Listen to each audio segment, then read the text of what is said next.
Good evening to all. So இது வந்து linear algebra ஒரு முக்கியமான கொஸ்டின் பாருங்கள். டீங்கிறது லீனியர் ட்ரான்ஸ்ஃபர்மேஷன் கொடுத்துருக்காங்க. ஸோ இதுக்கு ஒரு மேட்ரிக்ஸ் கண்டுபிடிக்க போகிறோம். அது இதில் 4 ஆப்ஷனில் எது இருக்குன்னு கேட்டிருக்காங்க. சரிங்களா? ஸோ என்ன பண்ண போகிறோன்னா, ஒரு பேசிஸ் ஸ்டாண்டர்ட் பேசிஸ் எடுத்துட்டேன். இதுக்கு இமேஜ் அண்ட் டீயில் கண்டுபிடிச்சிட்டேன். ஸோ கண்டுபிடிச்சி எனக்கு மேட்ரிக்ஸ் கிடச்சிருக்கு. டிட்டர்மினன்ட் ட்ரேஸ் கண்டுபிடிச்சாச்சு. ஸோ இதுக்கு ஆன்சர் என்னென்னா, இது எந்த மேட்ரிக்ஸ் சிமிலராக இருக்கோ அது ஆன்சருங்க. ரைட்டுங்களா? ஸோ இப்போ எனக்கு இதோட டிட்டர்மினன்ட் வந்து 4 - 1 3 கிடச்சிருக்கு. ட்ரேஸ் வந்து 4 கிடச்சிருக்கு. அப்போது இதே இது இருக்கிற மாதிரி இங்கே மேட்ரிக்ஸ் எங்கே இருக்குன்னு பாருங்கள். இது ட்ரேஸ் வந்து 3. ஸோ நமக்கு 4 1 தான் ரிஜெக்ட் ஆயிரும். ட்ரேஸ் 5 ரிஜெக்ட் ஆயிரும். Trace 4 trace 4. ரைட்டுங்களா? பட் டிட்டர்மினன்ட் வந்து 3 எங்கே வரும்னா இதுக்கு தான் வரும். ஸோ இதுக்கு வராது. சரிங்களா?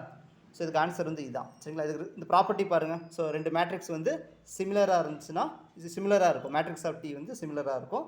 சிமிலராக இருந்தால் same trace, same determinant, same eigen வேல்யூஸ்லாம் இருக்கும். ஓகேங்களா? ஸோ இது ஒரு முக்கியமான ப்ராப்ளம்ஸ்.